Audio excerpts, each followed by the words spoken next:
Society, but I'm Kate Seeley, Senior Vice President of the Middle East Institute, and I would like to welcome you to tonight's program. We're very honored to be co-sponsoring this program with the Silk Road Society, a group of a young professionals program run by the Freer Sackler, which does many events like these. And we're here to learn about a very unique institution that's going to be opening in Dhahran, Saudi Arabia in 2016, and that is the King Abdulaziz Center for World Culture. It's an initiative of Saudi Aramco, basically part of the kingdom's efforts to foster a creative space for culture and education in Saudi Arabia.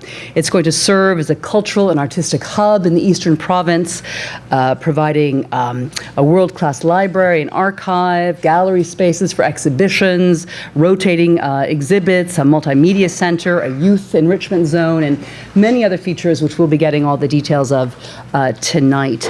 And it comes at a very unique time in the Middle East. It seems to us that it's basically, we just hear about ISIS all the time, but actually there's so much more going on in the region than just ISIS. There's in fact a very creative ferment taking place in the region, and many countries, mainly in the Gulf, are understanding the importance of building platforms to promote regional culture and art.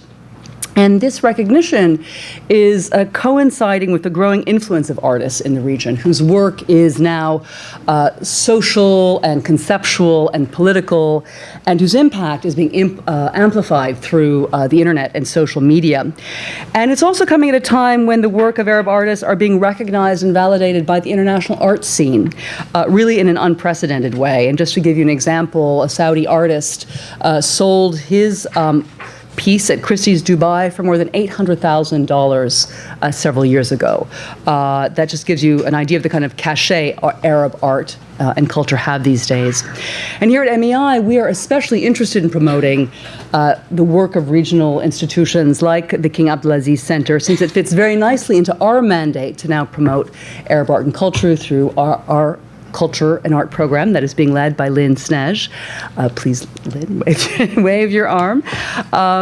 We are doing so by shining a spotlight on the wealth of artistic initiatives coming out of the region, as well as by amplifying the voices of Arab artists and their messages by including them in conversations and dialogues here in Washington.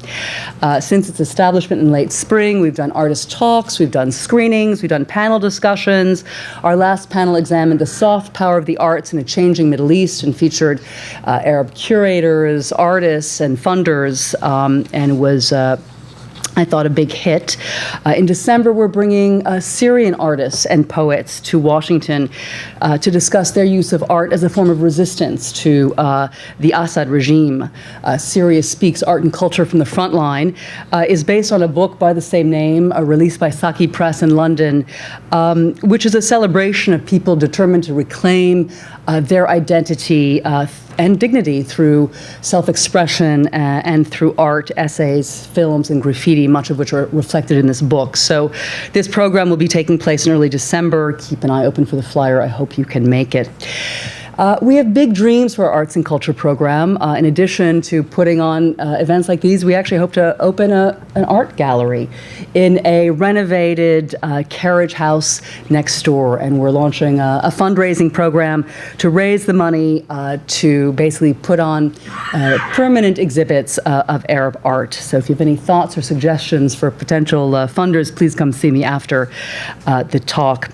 And in the meantime, we're keen to develop relationships with organizations like the King Abdulaziz Center, with whom we can exchange future programs and ideas. And we're very honored to be hosting two of the representatives of the center who've been involved with it since its inception. Hala Nasser is the event coordinator at the center and is currently working on a training program at the Freer Sackler. She's worked for the past 4 years on the ITHRA Knowledge Program, which I'm sure you'll tell us about tonight, which aims to bring cultural exhibitions to the Saudi community. And she holds a degree in psychology and special education. Manal Al-Ghanem is the Islamic art coordinator at the center, where she oversees the Islamic Civilization Gallery.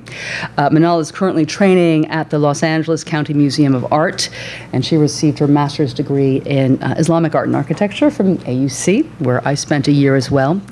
We're going to begin with Hala, who will present, followed by Manal. So please join me in welcoming the two. My name is Hala Nasser. First of all, I want to thank the Middle East Institute for hosting us today. And I want to thank the Freer Sackler and Silk Road Society. This is sponsored by them. And at the end, if anyone wants to join the Silk Road Society, I'll let you know how. And of course, the Aramco offices for helping make this happen. So, I'll be giving you an overview about the King Abdulaziz Center, which is supported by a great team of professionals and creative men and women from the kingdom and abroad. So King Abdullah graced this project during the 75th anniversary of Saudi Aramco by laying the symbolic cornerstone of the center as a legacy contribution to the community. The King Abdulaziz Center for World Culture is a flagship and hub of vibrant corporate outreach program. It's basically going to be the bridge between us and our community. Sorry, yes. With this role in mind, Saudi Aramco initiated a project scope to develop and operate a visionary, innovative, and fully integrated cultural cluster of approximately 80,000 square meters. The mission of the center is to have tangible impact in 3 areas: knowledge, creativity, and cross-cultural engagement. So in order to generate the strategic impact where we aim to have 2 million visitors per year, we had to align our programs with our audience needs. So we conducted several audience studies and research. So having the mission in mind and the audience feedback, we've designed the program to be up to date with terms of latest technologies, catering for families, children, and youth. We'd like to have around 30 cultural offerings per day. And also we're very big on volunteerism, so we want to encourage volunteerism within the center. So how did this come to happen? We launched an international design competition with the participation of some of the leading design firms in Saudi Arabia and the world. The winning design was Nohata, the first one, a Norwegian-based design firm. Also, the center design has multi-layers of symbolism, as inspired by the main business of Saudi Aramco, which is petroleum. The word petro means rock, and liam means oil in Latin. So similar to rocks that hold the energy, the petroleum energy, the center is going to hold the human energy and creativity. And also rocks, you can see rocks usually lean on one another, depending on one another, and this is the center. Each section is a different component, but they all support and lean on one another. Another symbolism in this building is also there's an expression of time. So the building goes deep to underground level. So everything underground level is representing the past. So underground, you're going to have the museum and the archive. The ground level is the present, for example, the exhibition space, and above ground level is the future. Another special thing about the center is the location. It's purposely situated at the Dammam Dome, where oil was first discovered in Saudi Arabia. The King Abdulaziz Center celebrates richness of the prosperity well and intends to build a national monument at the core of the center, symbolizing the source of prosperity in the kingdom. Not only is it iconic, but it's going to be smart and sustainable. We're going to have a 21st century energy saving building. We're going to have gold LEED certification, technology and smart building, and we're going to promote conservation and sustainability within the center. The King Abdulaziz Center is the heart of a bigger Saudi Aramco knowledge park.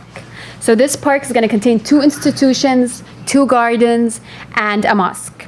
The institutions, as you can see, is the King Abdulaziz Center, and the other one is going to be called the Energy Science Center.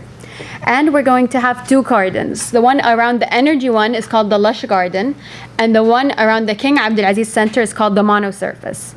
It follows a concept called Xeriscape, which is sustainable, low irrigation-based plantation. And it's going to represent different regions of Saudi, each plant in each area. And now moving from the outside to the inside, we're going to have I'll talk about a few of the different areas, and then I'm going to give the floor to Manal. So let's start with the library. As a library-going culture is not very visible in Saudi Arabia, this is what we want to change at the moment. We believe reading and learning is a gateway to a knowledge society. This library is going to house a collection of 500,000 volumes of books in Arabic and English, but we will also have a huge collection of endless e-books for the public. We want to also have engaging programs, so we're going to have a book cafe, we're going to have book clubs, different places to enrich reading and for people to give and donate from their time and help other people who want to get into reading and books. Also, we're going to have the Knowledge Tower. So the King Abdulaziz Center wants to bring the latest thinking of the world to Saudi Arabia with a community education program. This is going to be the most visible part of the center. It's 18 floors high. And we want to offer around 2,000 workshops a year within the space, targeting all sectors and ages, but a main focus on youth in Saudi. We want programs from multimedia, innovation, entrepreneurship, health, education, and so forth. And we want 30,000 certified enrollments throughout this knowledge each year. So we want different programs with certifications. Another program is Ithra Youth. This would require a whole nother day to talk about this because it's a huge program, but this is where the center goes out to the community. So they have different programs, for example, called I Lead, I Read, I Discover. One of them is based on developing competent teachers in math and sciences, also developing student skills in math and sciences, and critical thinking and self-confidence. They have a program called I Lead. I'll give you a small idea, where they took teachers for 5 days training. This, we've already done this. They trained 200 teachers, males and females, and then they picked the top 10 teachers to participate in the next level. Then they took students and trained 400 students, male and females, in 5 cities, each year 5 different cities. Then they take the top 30 students. Then they take the top teachers and the top students to international education programs abroad and train them so they can come back to these schools and work with them. And it's been a very successful program in Saudi, educating and helping a lot of different schools. Another program that we have is called Keystone, which is basically in the center of the center. It's going to be the hub for creation and innovation. Here's where ideas and dreams come to life through an idea translation process, which is action-oriented and project-based, and where there's the hope that some of the ideas will be patents and commercial products. So here we bring the young people, they have an idea, they want to create something. This is the space where they can do this. We're going to also have a children's museum, which is the first in the kingdom. It's going to seek to stimulate the mind of children, and it's going to focus on what we call the 4 C's: character, curiosity, competency, and citizenship. It's going to have different spaces in different zones. So there's going to be a science zone, education zone, a natural zone, and this is kind of the sketch of what it will look like once it's complete. Then we're going to have the center's museum, which is all about rediscovering Saudi Arabia and staying up to date with cultural diversity and trends. We're going to have 4 galleries. These are the 4, but I'm going to leave this for my colleague Manal Suwan to go into and discuss. The Great Hall, which is going to be the stunning masterpiece of a space, will bring the best of the world culture to Saudi, because we are the center of world culture. So we're going to host here traveling exhibits, conferences, ceremonies. It will be the hub for annual and cultural events and forums. And finally, we have the archive, which is where we're gonna preserve the history and heritage of Saudi Arabia. Example for what we would have here is the concession agreement, which we plan to showcase. With also a place to bring history to life. I think, being someone who grew up in the Saudi schools, we know a bit about the history, but not too much, and we tend to forget. So this is a space we're gonna make it entertaining and fun and educational for families and kids in Saudi. And to enhance the visitor's experience, we're going to offer food and retail. Food and hospitality are essential to Saudi culture. And we want to bring this here in this space. So we don't only want to talk about we won't just have food, but we want to link it to wellness. We want to link it to the different cultures in Saudi. And also the same with retail, where we aim to go to Saudi vendors and have them create projects for the Saudi retail shop. And this is basically the overview of the center. I'm going to show you a quick video so you get an idea of what it'll look like. And then I'm just going to talk about one more project that I'm passionate about in the center.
So this is just an idea of what it will look like. And at the moment, you do see the structure, which is stunning. One more thing I want to talk about. So a lot of the time when people ask me, when is this going to open? I'm like, 2016, and what are we doing in the meantime? So there's a lot of projects happening, but for me, one of my personal favorites is working on the Ithra Knowledge Program. So I'm going to just give you an idea about that. So in the meantime, we are running and prototyping programs on the Saudi public. So Saudi, as you know, is a bit sensitive, and few things are very different than the rest of the world. And this program, I've been doing it for 4 years since I joined. And what we do is for 3 months in the year in the Eastern Province, we open this big space for different exhibitions. It opens for 3 months. We have an art space, we have an energy, science, we build a theater, which is very new to Saudi, where we have host shows, and we have volunteers that work with us through this process, and we run each year different programs, giving a bit more every year to see what the public likes and doesn't like. And we've been doing it for a few years. It's been very successful, that now it goes after the Eastern Province to Riyadh, Jeddah, and Hassa. So it goes to 4 cities, big cities, 3 months each city. We work every day on weekends, and it's free of charge for the public. I'm going to show a video and talk over it. Oh yeah, this one. So this is just an idea of our last year's project. This is the space. This is just a day in the project. It's outdoors for the public to come in. We build these big structure tents where we host exhibits. And we have 800 volunteers per year that we work with, all students, young Saudis from all over Saudi that come in. In the day, we host school visitations that come for kids, and then we open at 3 to 11 p.m. for the public. We get at around 20,000 visitors a day, which is a huge amount for 3 months. And weekends is even more, and it's a bit hectic. But I think why I do this job and why I've been in Saudi for 4 years is the reactions I see from the people while doing this. They're very hungry and passionate for this. We have a theater tent, and you don't usually get theater in Saudi. And they love it, and it's packed, and people want tickets. Everything's free of charge. For example, now we put music in the shows, which is a bit, different in Saudi, but people have been accepting it. We still don't have women performing on stage. We haven't reached that point yet, but the fact that we have a stage is great. This year we had Centre Pompidou come from France, had their space. They had art piece from all over. They had the first Picasso in Saudi. And we had to find a way for the Saudi public to engage with this art that they haven't seen. So we did tours for the kids and for the adults with interactive elements with each art piece. And it was wonderful just to see the reaction. And these volunteers, unpaid students that come every day, as long as we come, very excited and very passionate for the project. So I think this is why we do this, and this is why what we hope the center to offer. And this is one of the things I think in the Eastern Province that people just wait for year after year, like when is the cultural program happening? In Hessa, it's even a bigger space, so they get 30,000, 40,000 visitors a day, and a bigger number of volunteers. And this, to me, I always call this my baby, just because I love this project. It's like my favorite thing in Saudi. And final video before I'm just going to show you, this is, it says a day in the cultural program. It just shows you the people's reactions. And each one of us runs a different tent. So this is energy tent. What we've noticed is that the public in Saudi likes interactive experience. Not necessarily does it have to have technology, but you have to engage them. This is the Pompidou, Centre Pompidou tent. This is the theater.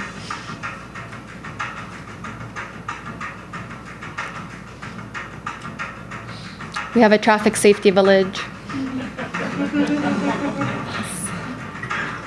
They get little driver's license afterwards.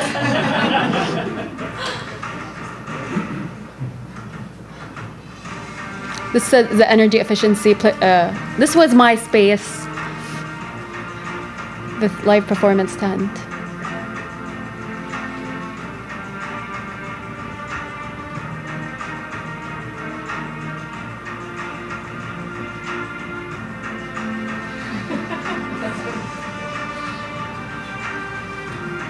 This was the Picasso that was there.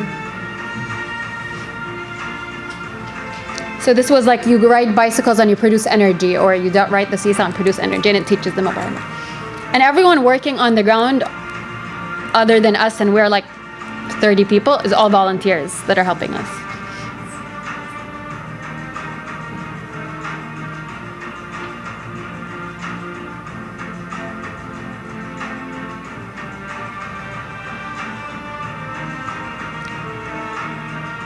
Oh, one more thing, we also for the first time hosted an in-house production with Saudi actors, where we worked with National Youth Theatre in London.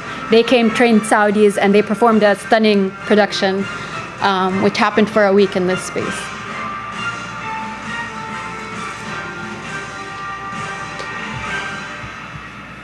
So this is my time, basically. And now I'm going to give the floor to Manal, who is an Islamic art curator, as mentioned, and she's going to talk about the galleries, but also the challenges of displaying Islamic art in Saudi Arabia.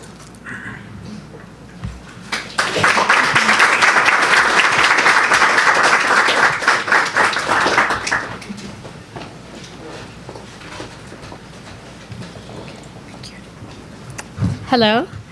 My name is Manal Ghannam. I'm an Islamic art curator at the King Abdulaziz Center for World Culture, and I work with the museum team. And firstly, let me thank you all for attending this presentation and giving me the opportunity to present and talk to you about the museum and the Islamic Civilization Gallery. So I would like to begin with giving an overview about the museum component, and then I'll discuss the center's Islamic Civilization Gallery and some aspects of an audience research that we conducted earlier this year. So the Center Museum is all about rediscovering Saudi Arabia, and its mission is to showcase the natural and cultural heritage of Saudi and to provoke curiosity, nurture creativity, and generate in our audience a thirst for knowledge. And the King Abdulaziz Center Museum is configured around 4 galleries, moving from the contemporary, as you can see, which is Gallery 1, the contemporary Middle Eastern and Saudi art gallery. Then you'll go to Gallery 2, which is the Saudi Culture Gallery, and then to the Gallery 3, the Islamic Civilization Gallery, and then Gallery 4, which is about the natural history of the Arabian Peninsula. And we are collaborating with international institutions to develop the content of the gallery. So for Gallery 1 and 2, we're collaborating with the British Museum, and for Gallery 4 with the Natural History Museum in London. So these are the location of the galleries in the center. And so Gallery 1, which is Finoon, will stimulate creativity, encourage artistic expression, and will support the increasing number of Saudi talented artists. And Gallery 2, which is called Ajyal's Generations in Saudi, and it will connect the history to the present, and it will showcase the changes that took place in Saudi in the last 100 years. And Gallery 3, which is the Islamic Civilization Gallery, I'll discuss more later. And Gallery 4, the Natural History Gallery, and it's the most developed gallery at the museum, and it's in the fabrication phase now. And as I mentioned, it will showcase the natural history of Saudi Arabia and the Arabian Peninsula. So this is Gallery 4. So we at the King Abdulaziz Center for World Culture is in the process of conceptualizing the inaugural exhibition for the Islamic Civilization Gallery. So this gallery is a temporary exhibition space that will change every 2 to 3 years, and will focus on the birth of Islamic civilization, history, faith, and art through a display of its rich and diverse artistic heritage. It will fulfill a long-standing Western conception of what is important in Islamic art, but most importantly, it will be designed with acute awareness of the criteria by which Saudi relate to and judge their art. So this gallery will attempt to instill a greater sense of self-identity and pride in the Saudi culture and history, while at the same time expanding the public's horizon by celebrating its shared history, faith, and art with the rest of the Muslim world. So from the outset, we realized that creating a new Islamic art gallery allowed us a moment to reflect on whether current conventional approaches and in the research, methodology, and presentation of Islamic art are appropriate or even correct in the Saudi Arabian context. So we are also aware that we are not presenting a distant culture, but rather displaying products of Islamic faith and culture, which are invariably connected to the Muslim everywhere. So this presents challenges and opportunities for curators. On the one hand, exhibiting Islamic art objects will stimulate positive and emotional responses. And on the other hand, there is the potential to provoke bad sentiment and negative reaction with some of the more controversial pieces that challenge the Saudi notion of Islamic culture. So in an attempt to answer these questions, we conducted an audience research which targeted a cross-section of Saudi society from the eastern province. So before I go on, I would like to provide you with some context about the Islamic Civilization Gallery. So Arabia's defining moment started in the 7th century with the arrival of Islam. And with the century of Islam's birth in the Arabian Peninsula, the desert Arabs had brought Islam westward to the shores of the Atlantic and eastward to the borders of China, and fostering a dynamic period of great learning in culture, science, philosophy, and the art. And from these lands for the past 14th century, Hajj pilgrims have retraced the steps of their conquerors back to the holy cities of Mecca and Medina, and further enriching the Arabia's history and culture. There is perhaps no better representation of this rich and diverse history than in the art and architecture of the Islamic world, whose conception was molded in the minds of the early desert Arabs. So, because the museums is something new in Saudi and in the eastern province, we did the audience research and the survey, and the methodology was by interviewing 17 Saudis from the eastern province, consisting of religious scholars, students, and educators. And we asked them to play the role of a curator, and we showed them images, and we asked them if they would display this or not, and why. So the first object was a brass plaque inscribed with the Islamic declaration of faith. There is no God but God, and Muhammad is his messenger, and ending with Ali is his vicegerent. So the inscription identifies this piece as a Shi'i piece.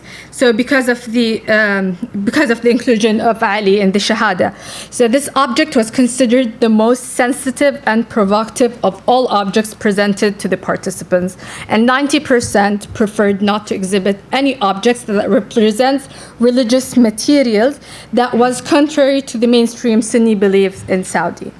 And participants tended to agree with the statement, we should not make this about ideology, but about beauty that can be appreciated by everyone.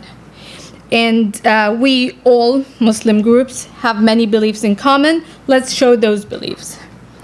The second object is the Abbasid, 9th century Abbasid ceramic bowl, which displays a blue-colored 6-point star, and many believed was the Star of David, often associated with the Israeli flag that recalls a modern political connotation with the Arab world and the state of Israel. So when it was explained that the star was also a common Islamic motif, participants remained fearful that displaying an object may cause controversy. And in opposition, there were also a small but sizable minority who felt that the bowl should be displayed on the merit that it represents an Islamic pattern, and the 6-pointed star has been used by many cultures and traditions. And then we showed them 3 pages of manuscripts that has figurative representation. So the first one was Yusuf and Zulaykha, and so the figurative art proved to be one of the most complex topics for participants who know they had no clear conclusion for a uniform response. There were mixed feelings toward miniature painting depicting figures and animals.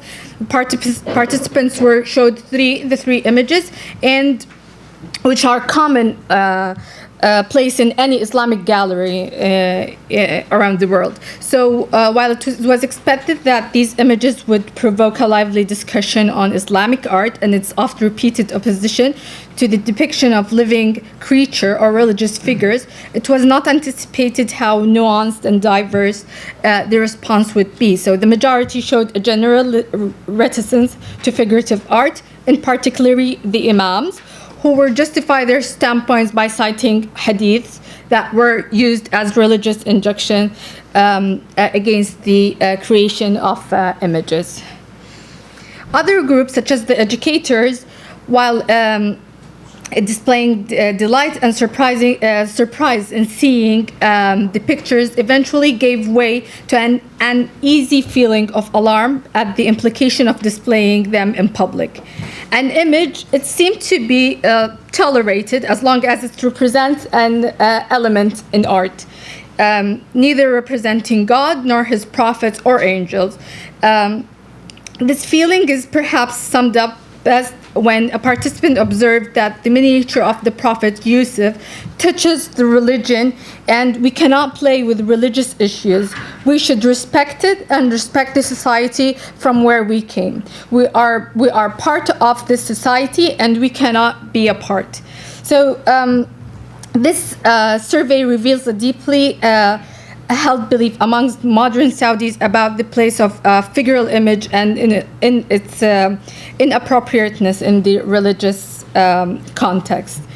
So we also showed them this page, which is depicting a Sufi in the landscape, and it was acceptable, although Sufism is a mystical branch of Islam, and it's generally not accepted also in Saudi Arabia.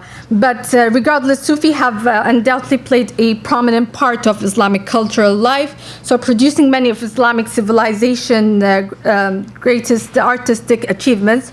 So we cannot ignore displaying like Sufi art, and our gallery will not do justice to Islamic culture if we shade away from showing some of its visual masterpieces. So this is also one of the challenges that we will work on and try to solve it. And another, let's say this time it's political sensitivities. We showed them a picture of Ibrahim, a painting of Ibrahim Pasha. He's an infamous Ottoman general who led the campaign to destroy the Saudi army in their capital, Dar'iyah, in 1819. So the then head of the Saudi state, Emir Abdullah, was sent to Istanbul and executed. So a research that we made revealed that this event looms large in the mind of modern Saudis, with the instance of being removed from the National Museum in Riyadh due to the high level of complaints received from the Saudi public. Despite this important event taking place almost 200 years ago, there remains in some parts of Saudi Arabia a lingering bitterness toward Ibrahim Pasha. And on the other hand, the responses of images that had Quranic inscriptions, and such as the Blue Quran and the Kaaba curtain, so people were their responses were enthusiastic and lively, and they said that many of them were able to relate to these objects through visual and auditory senses, as well as through their spiritual and intellectual sensibilities. And any object it contained Quranic inscriptions seems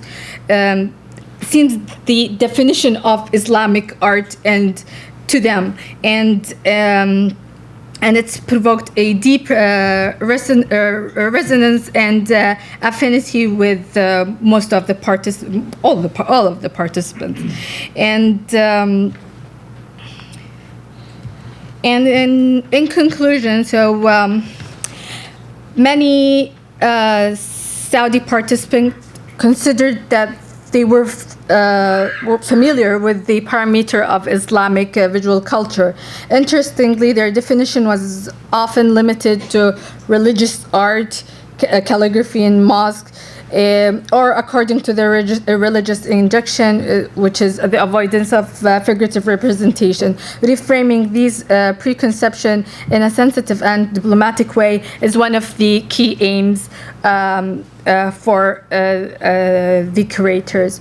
And this audience research reinforms the center's goal to cultivate local Saudi curators with the aim of fostering a new indigenous and local form of Islamic art study. So native Saudi curators will bring a new potential and energy to unlock the power of Islamic art for Saudi public. Additionally, they will enable audience advocacy and initiate gradual process of inquiry about what constitutes Islamic art for Saudi Arabians. And this understanding will shift and expand, and it's our job to assist its development. And what was surprising that the students who had just graduated from high school and never had chance to visit museums tended to be more conservative than in their views than their elders. This attitude is perhaps the result of what they were taught in school, and this finding show us how effective museums are at broadening people's understanding and appreciation of Islamic visual culture, which is what we strive to achieve with our Islamic Civilization Gallery at the King Abdulaziz Center for World Culture. Thank you.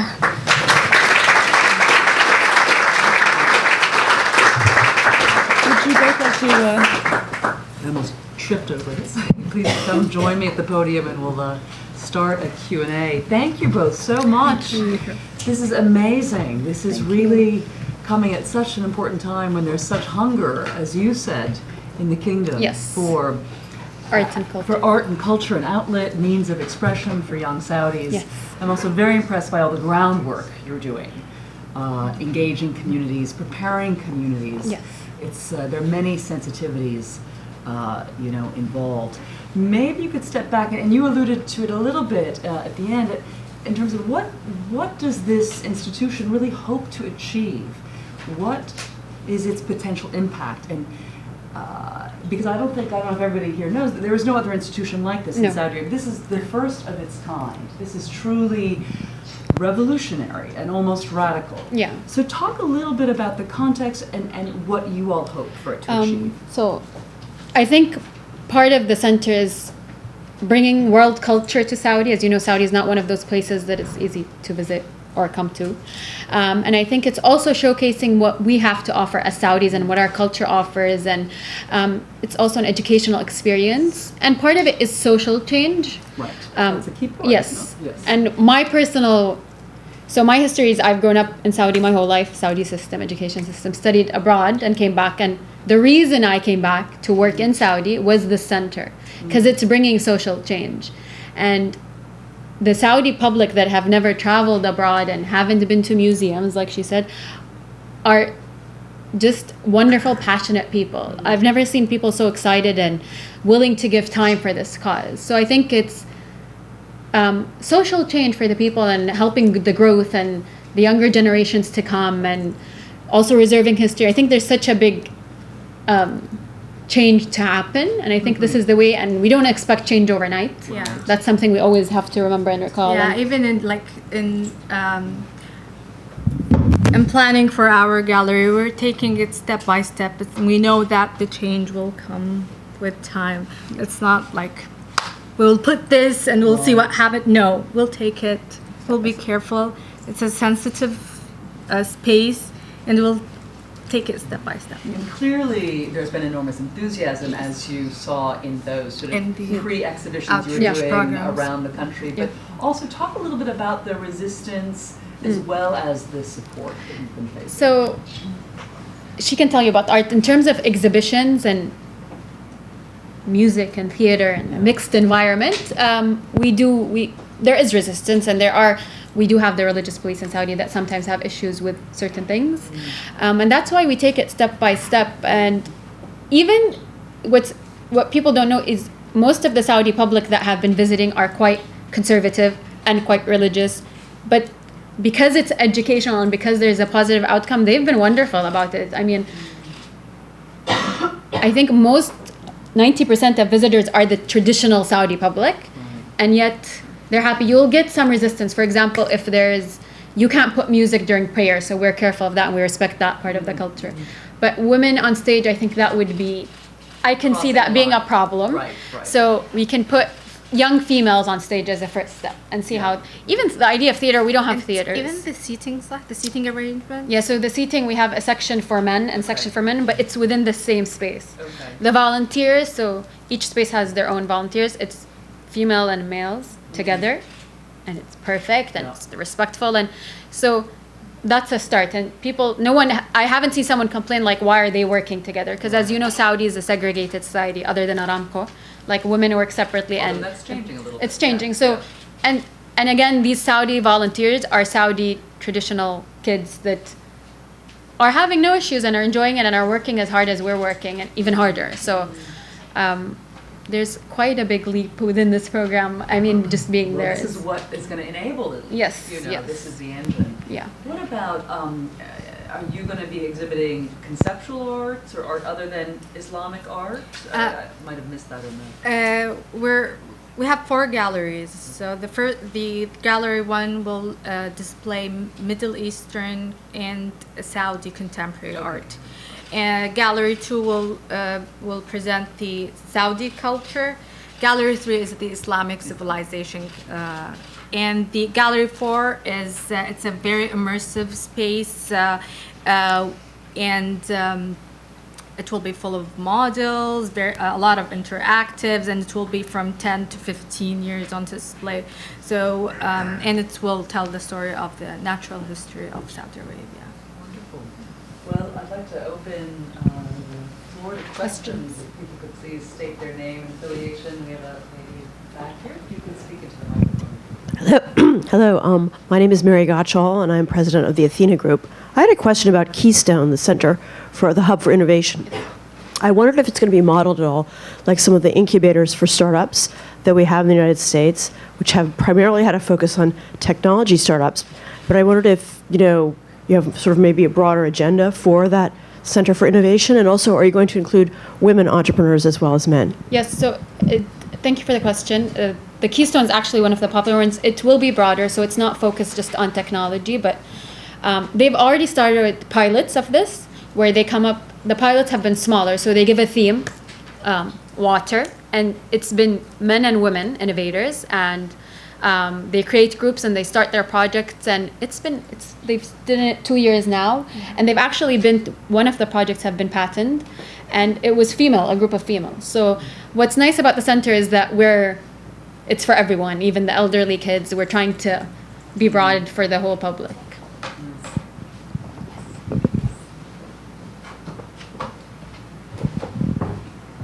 Hi, I'm Molly Fannin. I'm the Director of International Relations at the Smithsonian. We've met. I am so impressed, as you know, now that you both are working at the Freer, the Smithsonian has more volunteers than employees. So we have 6,500 volunteers and 6,000 employees, and that's what really breathes life into our institution. In our work overseas, we often see the struggle to develop a culture of volunteerism as a primary struggle in many countries, especially with emerging cultural sectors like this. So how did you do it? I'd love to know. That's a good question. I think I'm not sure it's how it started exactly, but they started when the cultural programs first started is when I joined. But I think they started spreading the news that they started this volunteerism website who wants to put time in and hours and people register. And I think the Saudi youth really want something to do with their time. Like, Yeah. Other than be on YouTube. I mean, we had 800 in the end, but there were thousands that applied. And then they came to the interview process. And then this website just stayed for the next year. So they kept talking and they kept them in touch and they get hours and they get... So I think it wasn't... for some reason, I don't think they had a difficult time getting volunteers. I think it's once the word was out, they realized how many of them... to me, it's like I'm so happy to see the volunteers because I didn't think that. When I was in school, I wasn't volunteering this summer. But also, I was in a bubble alone. So when I came here, I was like, I don't know if we're going to get people who want to spend hours working. And this was in the summer when we started this program. Mm-hmm. So we had an insane amount, and they're just happy. And the last day of the program, everyone's in tears, including myself. Every 4 year, last day, it's because you're working so hard with these people all the time, and these volunteers are so excited. It's like, what do we do after? Right. So it's to maintaining that relationship with them.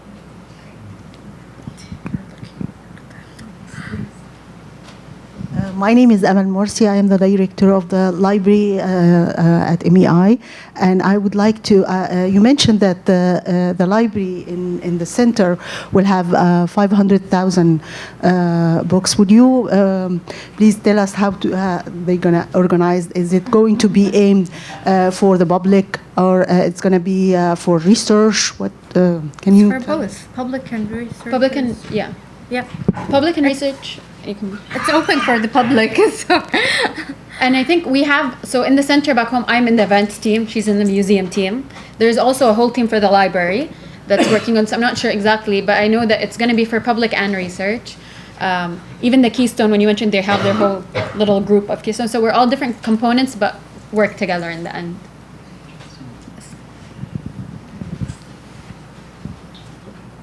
Hi, I'm Archana with the State Department. And I had a question about, you're talking about showing figures, Picasso or Bashar.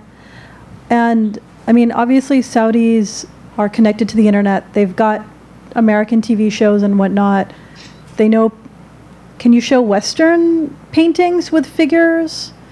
Or just, that's going to be a little too sensitive? Yeah, it's very sensitive, and especially in the Islamic art gallery, because they have this concept that Islam, no figures, you cannot display any figurative art. But how about not in the Islamic art gallery? Like, bring in the Western pictures or paintings. Yeah, they'll have photography. They'll have. So those are going to be okay. Yeah, it'll be okay. But just to pick up on that, I was just recently in the United Arab Emirates, where, of course, they're preparing to open the Guggenheim, the Louvre, and a lot of what they're doing is preparing their communities as well to understand art, Yes. to appreciate art, because there's very little art education, and I mean, I gather in Saudi Arabia there's very little art education. So maybe you could talk a little bit more about the art education that maybe is being done in the schools or the communities to prepare people. I think we need to work on it, because I remember that we had very basic art classes. I think so. For example, the ITHRA youth group are the groups that are going to schools to work on this. Okay. When we got the Centre Pompidou to come, that was our first experience with an international art museum that's coming to Saudi. And so my first year, I actually did a photography exhibit in the culture program. When I first joined the company, it did not go well. It was like people would come in and come out, because they didn't interact with the picture. It was just a still picture. Like, basically no one came into my space, and I was like, why aren't they liking my space? And so we realized they want something a bit. They need someone to talk to them. So the Centre Pompidou did a program. They trained young Saudis to give tours. So they'd bring the kids in tour, give them a little backpack with little elements, and they'd go to each art piece, and like, this is he's talking about color and balance, and they'd bring this out, and the instructor would talk about something. And there'd be a tour for adults also with a person that's giving the tour, talking about different elements of the art piece. And it went surprisingly really well. I mean, I know family members in my family that have nothing to do with art and know nothing. And to them, if they probably just walked through it, they wouldn't know what this is. But it's because it was interactive and someone was explaining and telling them the what the artist does and why he or she did this or that. I think the kids loved it. So I think that's a start for us to try and help the schools. Like I said, we had school visitations in the morning. So we had a week for the males and then a week for females, and we'd keep rotating. They were coming through and... Yeah, and we had specific different programs for the schools that were different than the regular day when we open. So we'd send the teachers packs that this is what we're going to talk about. These are questions you can ask the kids afterwards. And I think this year was the first year we have school programs in the day. Oh, good. So And is that mainly in the Eastern Province, or are you going elsewhere? it went elsewhere, so it went everywhere else. I think in one of the cities it happened to be in the summer, so they didn't have school visitations. We did it this year in the winter to have school visitations, but it moves to 4 big cities every year. Yeah. Any other questions? We've got...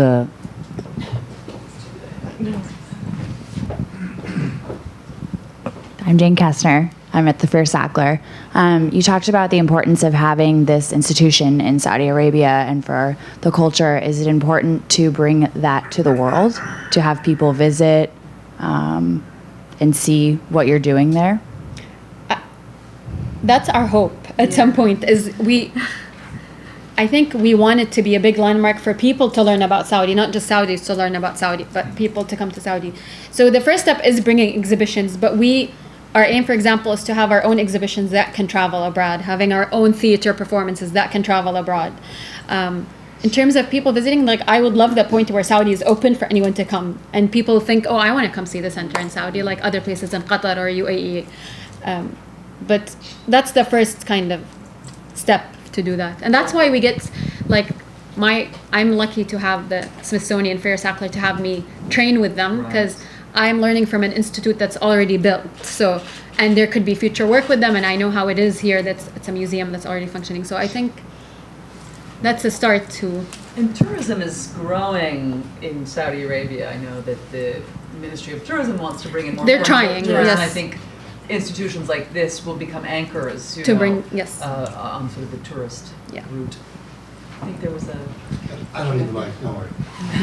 Actually, Kevin, you do. We're recording. Oh, we're recording. Oh, Yeah. then I'll play by the rules. Hi, I'm Kevin Cowell. I'm from MEI here, and I want to thank you both for coming. This is very, very exciting presentation. Following up on the previous question, I just wanted to know if in the future exchanges, student exchanges, artist exchanges are a part of the plan. Yes, I think so. That's what I think they've been talking about. We're rooting for the exchange. We're pro, and I think that's in the works once the structures open, the actual center. But that's a big part of it. Even the student exchange, they've been talking about that, because that would be wonderful for us. Not just because we now have been trying to take students abroad, but also to have students come to the center and to Saudi would be lovely. And we hosted a group at the center, my sister organized it. Was called Bates to Saudi from Lewiston, Maine, Bates College. A group came to Saudi, but it took a while to organize, but they came and saw the center and visited, and it was really nice. So yeah, we hope to do that. Yeah, it's certainly the most impactful way of increasing understanding. Definitely. I mean, as a Westerner who went to Saudi Arabia not for the first time, but for the first time as an adult in 2000, my views changed overnight just by spending a week, 2 weeks. You learn so much just by being there. You have to go to really understand Saudi. Yeah. Well, I want to thank you all. This has been so interesting and exciting, and we hope we're all invited to the opening. Yes. Thank you all for coming and taking the time today. And if you have any questions, please come and ask us. And thanks for the Middle East Institute, all of you, for hosting us. To the Fair Sackler and if any of you would like to join Silk Road Society, they're young professionals that are a group of the Fair Sackler galleries, and we host an event once a month, and we have some members here. Please come talk to us afterwards. Thank you all. Thank you.